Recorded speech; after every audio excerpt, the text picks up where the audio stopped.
আগুন নিক্ষেপ করো, ধরলে তোমরা বলো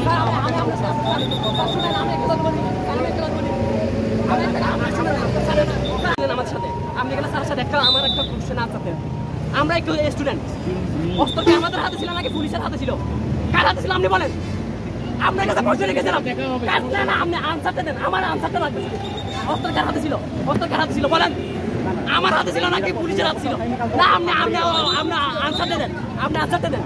আমার সাথে নিরাপত্তা বাহিনীর কাছে অস্ত্র থাকবে, নিরাপত্তা বাহিনীর কাছে অস্ত্র থাকবে, তাই বলে এরকম সাধারণ স্টুডেন্টের কাছে গুলি করতে পারবে না, এটার অধিকার দেয় না।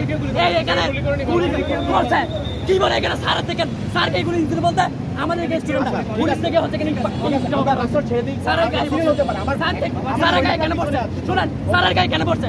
কারণ স্যার ছিল আমাদের সাথে, স্যার ছিল আমাদের সাথে, স্যার আমাদের সাথে ছিল, সেজন্য পুলিশ যখন আপনারা উঠেন, ক্লিয়ার হয়ে গেছে। স্যারের গায়ে পড়ছে। শুনো ভাই, স্যারের গায়ে পড়ছে। তোমার দায়িত্ব ভাই আছে, তাতে আর যেন মানুষগুলোর অধিকার আছে। আমাদের স্যারকে বলছিলাম আমরা জাস্ট একটা অবস্থান করব, তারপর সেটা দিব, কিন্তু এখানে হুট করে এসে এই যে আমাদের সাথে ছিল, সেজন্য হচ্ছে কি পুলিশের বাইরে গেছে। পুলিশকে পুলিশ হয়ে কিভাবে বিজিবিকে মারে? পুলিশ হয়ে কিভাবে বিজিবিকে মারে? এখানে পুলিশের এত কমাতে দিছে কে? কিভাবে বিজিবিকে মারে পুলিশ হবে? ছাত্রদের কথা কোথায় যাবে? কে শুনবে ছাত্রদের কথা?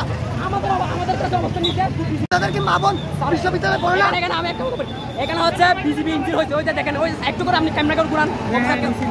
কি জন্য? কারণ বিজিবি আমাদেরকে যখন সেফ দিতে আসছে, কারণ আমাদের হাতে অস্ত্র নাই, অস্ত্র দিলে পুলিশের হাতে।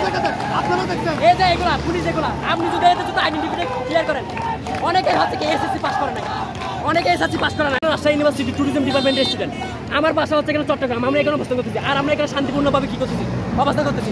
আর এখানে বিজিবিকে পুলিশ সমগামী একটা আন্দোলন, যৌক্তিক একটা আন্দোলনের সমাধান হোক, আমরা চাই না রক্ত ঝরুক। এখানে কি আসে দেখতে পাচ্ছেন যে